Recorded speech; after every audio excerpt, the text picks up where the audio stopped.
You wake up and check your phone. The news seems bad again. Prices feel high. People sound angry. On social media, on television, in quiet conversations, many people are asking the same question. It is a big question. It is a heavy question. Is America collapsing from within? This is not just a headline. It is a feeling that has crept into daily life for millions. It is the worry you might hear from a parent. It is the worry you might hear from a friend. It is the worry you might hear in the back of your own mind. The question hangs in the air. This is a hard question to answer simply. It is also an important one. Shouting from one side or the other does not help. Panic does not help. Ignoring the signs of stress does not help either. Instead, let us try to look with calm eyes. Let us use facts, not just feelings. Let us listen to the stories of real life. Let us notice the small details that make up the big picture. Only by taking a measured and thoughtful approach can we hope to arrive at a clear answer. This is not about winning an argument. It is about understanding the state of a nation. The feeling of unease comes from many places. It comes from the supermarket checkout where the bill is higher than you remember. It comes from seeing political leaders argue in ways that feel destructive, not constructive. It comes from hearing about crime in a nearby city. It comes from loneliness affecting a neighbor. These individual points of worry can join together. They can form a larger narrative, a story of a country losing its way. But is that story the whole truth? Or is it just one part of a much more complex and nuanced reality that we need to explore? Before we dive in, it is vital to set aside our personal politics. The goal here is not to blame one party or another. The goal is to identify the patterns and choices that led us here. Let us approach this deep dive with curiosity, not anger. Only then can we see the path forward clearly, acknowledging both the risks and the resilience. To have a useful conversation, we must start from the same ground. Numbers do not tell the whole story, but they give us a framework. They help us separate what is a feeling from what is a fact. Here is a short chart in words, a snapshot of key trends. First, prices. Inflation rose quickly in 2021 and in 2022, reaching levels not seen in decades. It then fell through 2023 and 2024. Many things still cost more than before the pandemic surge. Groceries, rent, persistent financial strain for many households even as headlines say inflation is cooling. Next, consider the nation's health. Life expectancy fell sharply in 2020 and 2021, largely driven by COVID-19 and by drug overdoses. It rose a little in 2022 and 2023, but not back to 2019 levels. This decline is a serious signal putting the US behind many developed nations. Then, trust.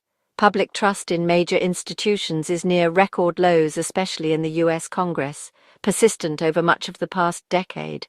Not new, but corrosive. When people don't trust elected leaders or government systems, solving collective problems gets harder. Every decision is viewed with suspicion. This erosion challenges the country's ability to function and to face crises together. Finally, jobs and crime. Massive job losses in 2020, millions of jobs added back. Unemployment stayed low through 2023 and 2024. A sign of resilience. Crime, violent crime spiked in many cities in 2020, especially homicides. That created widespread fear. Many of those cities then saw significant falls in homicides in 2022, 2023, and 2024. The word collapse is powerful. It is dramatic. It brings to mind images of fallen empires, Rome, the Soviet Union. Because the word is so strong, we must be very clear about what it means and what it does not mean. Using the term loosely can create more fear than clarity. It can make us feel helpless when we are not. Collapse is not a normal crisis. A country can face a deep recession, a political scandal, social unrest without collapsing. Collapse is something more fundamental, a rapid and significant loss of complexity. When the core systems that support daily life stop working, supply chains that bring food to shops break down, trains stop running, shops close because they are empty or unsafe, schools shut down indefinitely. By this definition, America is not there, not even close. Planes are flying, the internet is running, shops are, for the most part, open and stocked, schools are teaching, even with their challenges. The courts are sitting and processing cases. People are still starting new companies, creating art. Yet the fear of collapse is real. It comes from a feeling that something is slowly tearing, that the internal fabric of the country is fraying. It is this internal strain we must examine. Even if the house is not collapsing, some of the walls show cracks. These signs of strain are real and people experience them in their daily lives. Let us examine these areas of pressure one by one to understand where the feeling of unease comes from. They are the sources of friction and anxiety that can, over time, weaken the entire structure if they are not addressed with care and attention. First, the economy work. While many people have jobs, the nature of that work and the security it provides have changed. For many, wages have not kept pace with the rising cost of essentials like housing, healthcare, education. The dream of buying a home feels out of reach for a growing number of young adults who are often burdened with significant student debt. This creates a deep sense of unfairness. You can work hard, play by the rules, and still feel like you are falling behind. Second, politics trust. Political polarization is not just about politicians in Washington. It has seeped into communities and even families. People are increasingly sorted into different information bubbles, fed by partisan news channels and social media algorithms that reward outrage. This makes it harder to find common ground. When trust erodes, everything becomes more difficult. A local debate over a new school can feel like a national battle. Trust is the lubricant of a functioning society. Without it, the gears grind. Third, health community. The fall in life expectancy is a stark warning. It reflects not only the tragedy of the pandemic, but also longer-term issues like obesity, diabetes, the devastating opioid crisis, often called deaths of despair. At the same time, traditional community bonds have weakened. Participation in clubs, civic groups, religious organizations. This can lead to a rise in loneliness and isolation, which are themselves serious public health issues. People feel disconnected from their neighbors and from a sense of shared purpose. Finally, the national debt, America's role in the world. The US national debt is very large and continues to grow. While the strains are real, it is a mistake to only look at the cracks. The foundations of the house are still strong in many ways. Resilience, creativity, dynamism. These strengths are just as real as the weaknesses. The American economy, for all its challenges, remains the world's largest and one of its most innovative. The US continues to lead the world in crucial high-technology sectors: software, artificial intelligence, biotechnology, aerospace. The country also has immense geographic and demographic advantages: farmland, energy. Its 50 states act as laboratories of democracy. The feeling that the country is on the brink of disaster is not new. In fact, a sense of crisis has been a recurring feature of American history. Consider the Civil War in the 1860s.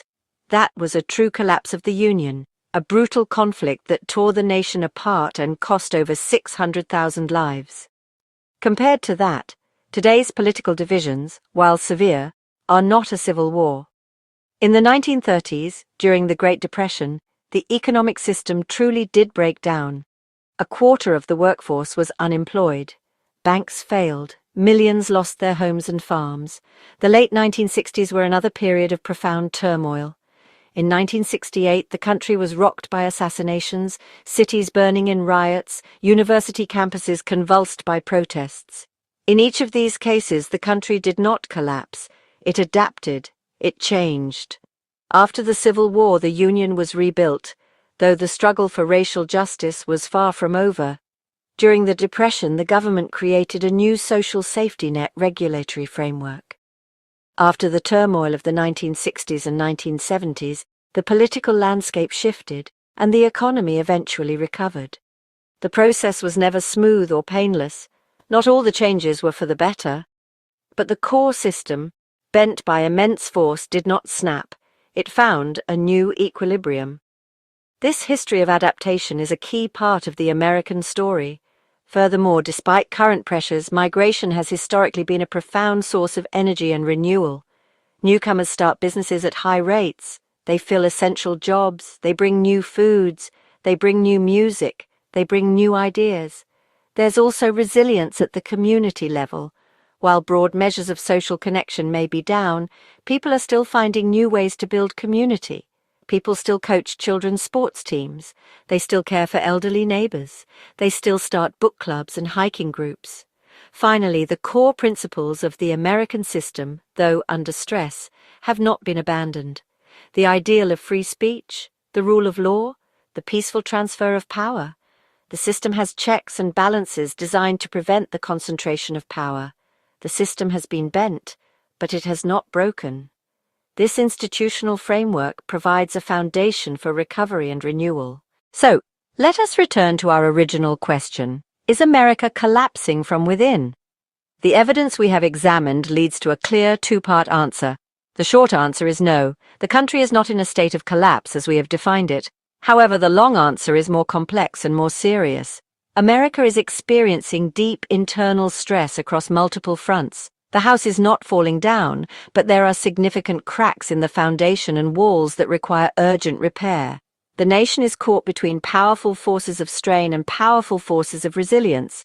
On one side, we see the strain of economic anxiety, political distrust, social fragmentation, a heavy national debt. These are not trivial problems. They are corrosive. They wear away at the social fabric and at people's faith in the future. If left unaddressed, these strains could worsen, leading to a period of sustained decline or a more acute crisis down the road. On the other side, we see the resilience of a dynamic economy, a culture of innovation, a diverse and adaptable population, a constitutional system that, while stressed, is still intact. The country has immense resources, both material and human. It has a history of reinventing itself in the face of crisis. These are not guarantees of future success, but they are powerful assets. The future path of the country is not predetermined. It is not destined to collapse, nor is it guaranteed to thrive. The outcome will depend on the choices that are made. The battle for America's future is not a dramatic cinematic fight. It is a slow, quiet struggle being waged in every community. It is a battle over trust, truth, civic care. It is about whether enough people can look past the noise and the rage to focus on solving real, tangible problems.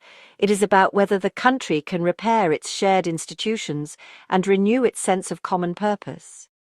The verdict, then, is that the nation is at a critical juncture. It is under severe strain, but it retains the capacity for renewal. The choice between those two paths is still in its hands. If the country is under strain but not collapsing, then the logical next question is, what can be done? Here are 3 simple, concrete ideas that can help reinforce the structure. First, fix what we can see. Focus on tangible, local problems. When a pothole gets filled, a broken streetlight is repaired, a park is cleaned up, it sends a powerful message. It says, things can work, problems can be solved. These small wins create a sense of efficacy and hope. Second, build more places to meet. This means investing in libraries, parks, community centres, public squares, and sports fields. When people meet face to face, they're more likely to see each other's humanity. They talk, they cooperate, they solve small problems together. Third, be honest with the numbers. Leaders, journalists, and experts have a responsibility to communicate a clear and honest picture of reality. Do not spin the data. If crime is down in a city, say so and show the numbers. If rents are up, acknowledge it and explain the factors. Honest information calms fear and dispels rumors. It allows for a rational discussion about real problems and their potential solutions. Trust in public information is a cornerstone of a healthy democracy. Without it, every problem becomes mired in conspiracy and mistrust. In the end, the future of America is not something that will be decided for its people. It is something that will be decided by them. The country is not a passive object subject to historical forces. It is a living community of millions of individuals making choices every day. The choice is whether to succumb to cynicism and despair or to engage in the patient work of repair and renewal. The picture is one of a great bridge carrying immense traffic. Some of its bolts are rusty, some of its supports are strained. If the decay is ignored, failure becomes inevitable. But if people perform the maintenance, if they check the bolts, replace the weak parts and care for the structure, the bridge will stand strong for generations to come. Today, the tools for repair